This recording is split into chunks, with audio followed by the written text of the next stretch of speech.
ನಾನು ಮರಿಗಳಿಗೆ first deworming ಮಾಡೋದು 15 ಡೇಸ್ಗೆ. ಮರಿಗಳು ಹುಟ್ಟಿ ಆಗಲೇ 15 ದಿನ ಆಗಿದೆ. ಸೊ ಇವತ್ತು ಫಸ್ಟ್ ಡಿವಾರ್ಮಿಂಗ್ ಮಾಡೋಣ. ಇನ್ ಕೇಸ್ ದೊಡ್ಡ ಮರಿಗಳಾಗಿದ್ರೆ ಅಥವಾ ಅಡಲ್ಟ್ಸ್ ಆಗಿದ್ರೆ ನೀವು ಡಿವಾರ್ಮಿಂಗ್ಗೆ ಟ್ಯಾಬ್ಲೆಟ್ಸ್ ಯೂಸ್ ಮಾಡ್ಬೋದು. ಬಟ್ ಚಿಕ್ಕ ಮರಿಗಳಾಗಿರೋ ಕಾರಣ ನಾವು ಯೂಸ್ ಮಾಡ್ತಿರೋದು ಡಿವಾರ್ಮಿಂಗ್ ಸಿರಪ್. ನಾನು ಪ್ರತಿ ಸಲ ಯೂಸ್ ಮಾಡೋ ಸಿರಪ್ ಯಾವ್ದಂತ ಅಂದ್ರೆ ಆಲ್ಬೆಂಡಜೋಲ್. ಇದು ನಿಮಗೆ ಲೋಕಲ್ ಹ್ಯೂಮನ್ ಮೆಡಿಕಲ್ ಶಾಪ್ ಅಲ್ಲೇ ಸಿಗುತ್ತೆ.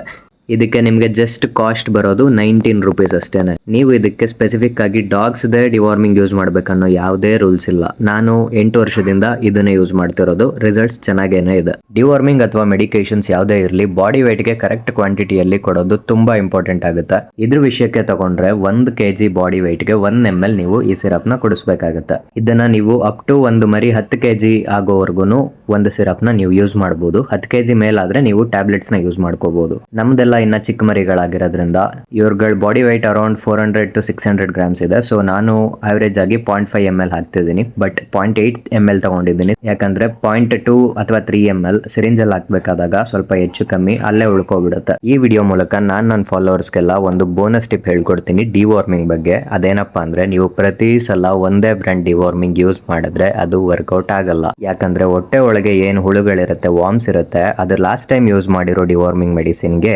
ಇಮ್ಯುನಿಟಿ ಪಡ್ಕೊಬಿಟ್ಟಿರುತ್ತೆ.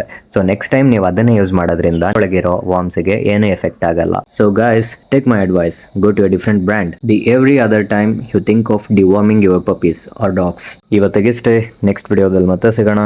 ರೆಡ್ ರಶ್ ಇರೋದೇ ನಿಮಗೋಸ್ಕರ. ಜೈ ಬಜರಂಗಿ.